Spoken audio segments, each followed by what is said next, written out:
قدیم بادشاہت کے کوہر آلود جنگلات کے بیچ ایک وادی چھپی ہوئی تھی جہاں صرف وہی جا سکتے تھے جن کے دل پاک تھے۔ اس وادی میں ایک ابدی یونی کارن رہتا تھا، ایک ایسا جادوئی وجود جس کا سینگ ستاروں کی روشنی سمیٹے ہوئے تھا۔ لیکن یہ صرف ایک کہانی نہیں تھی۔ یونی کارن ایک محافظ تھا، ایک خاموش نگہبان جو ایک قدیم عہد سے بندھا ہوا تھا۔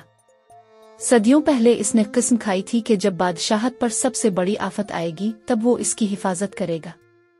ایک رات شہزادی امارا نے ایک خواب دیکھا جس میں ایک چمکتا ہوا چاندی کا نور اسے جنگل کی طرف بلا رہا تھا۔ جب وہ جاگی تو اسے یقین ہو گیا کہ کچھ پراسرار چیز اس کی منتظر ہے۔ وہ بلا جھجک اس روشنی کے پیچھے چل پڑی یہاں تک کہ وہ ایک چھپی ہوئی وادی میں پہنچ گئی۔ وہاں اس نے ایک شاندار منظر دیکھا۔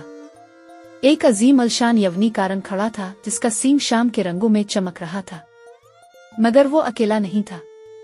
اس کے قریب ایک پراسرار سائے جیسا وجود کھڑا تھا جس کی آنکھیں شعلوں کی طرح جل رہی تھیں۔ تم نے عہد سنا ہے، وہ سایہ دار وجود گرجدار آواز میں بولا۔ وقت آ چکا ہے۔ امارا نے یونی کارن کی طرف دیکھا۔ اس کی سنہری آنکھوں میں ایک حیران کن حقیقت چھپی تھی۔ یہ محض ایک جادوئی مخلوق نہیں بلکہ ایک قدیم بادشاہ تھا جو ایک بددعا کے تحت اپنی انسانی شکل کھو چکا تھا، اور جب تک کوئی خالص دل اسے نہ پکارے وہ اسی روپ میں قید رہے گا۔ میں تمہیں آزاد کر سکتی ہوں، امارا نے سرگوشی کی، لیکن یونی کارن نے سر ہلایا۔ میری قربانی میرا وعدہ ہے، میری تقدیر ختم نہیں ہوئی۔ تب اس نے اپنے طاقتور کھروں سے زمین پر ضرب لگائی اور وہاں سے چاندی کی روشنی پھوٹنے لگی۔ وہ روشنی امارا کے اندر سما گئی اور یکایک اسے معلوم ہو گیا کہ وہ اپنے لوگوں کو کیسے بچا سکتی ہے۔ جب وہ واپس گئی تو وہ پہلے جیسی نہ رہی۔ اب وہ یونی کارن کی روشنی کی حامل تھی، ایک ایسی جادوئی طاقت جو ہر تاریکی سے زیادہ روشن تھی۔ اس نے اپنی سلطنت کو متحد کر کے دشمنوں کو بغیر کسی جنگ کے شکست دے دی۔